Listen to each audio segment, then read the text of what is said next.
ইউরোপের সবুজে ঘেরা আয়ারল্যান্ড এখন বিশ্বজুড়ে অভিবাসীদের অন্যতম পছন্দের গন্তব্য। উদীয়মান অর্থনীতির দেশ এই আয়ারল্যান্ডে অভিবাসন নীতিতে আসছে আমূল পরিবর্তন। ইউরোপীয় ইউনিয়নের নতুন মাইগ্রেশন অ্যান্ড অ্যাজাইলাম প্যাক্টের সাথে সামঞ্জস্য রেখেই আয়ারল্যান্ড তাদের অভ্যন্তরীণ কঠোরতা বাড়াচ্ছে। 2024 সালে পাশ হলেও দীর্ঘ প্রস্তুতি শেষে 2026 সালের জুন থেকে পুরোপুরি কার্যকর হওয়ার কথা আইনটির। নতুন এই আইনের মাধ্যমে রাজনৈতিক আশ্রয়ে আবেদন প্রক্রিয়াকে 17 মাস থেকে কমিয়ে আনা হয়েছে 90 দিনে।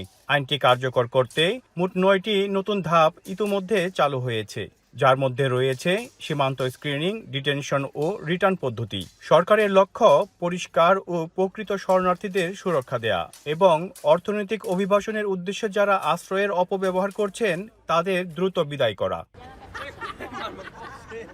এদিকে ইউরোপীয় ইউনিয়নের ঘোষণায় নিরাপদ দেশ হিসেবে বাংলাদেশিদের আবেদনগুলো ফাস্ট ট্র্যাক বা দ্রুততম সময়ে নিষ্পত্তি করা হচ্ছে।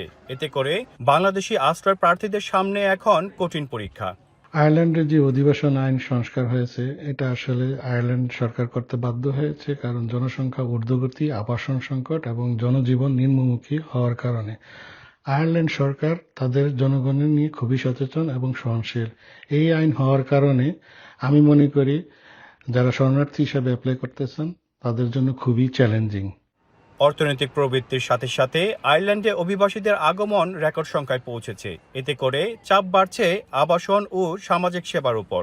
সরকারের লক্ষ্য অভিবাসীদের জীবনযাত্রার মান নিশ্চিত করা এবং স্থানীয় শ্রমবাজারের চাহিদা পূরণ।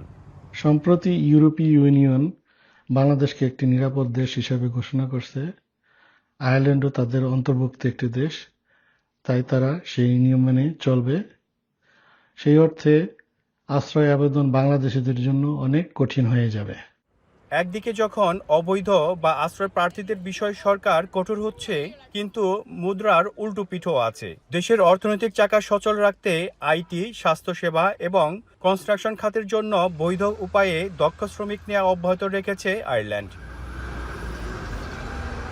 স্বপ্ন আর বাস্তবতার দূরত্ব এখন আয়ারল্যান্ডের একমাত্র একটি স্ট্যাম্পের ব্যবধানে। 2026 সালের নতুন অভিবাসন আইন, দ্য ইন্টারন্যাশনাল প্রোটেকশন অ্যাক্ট, বদলে দিয়েছে পুরনো সব চেনা সমীকরণ।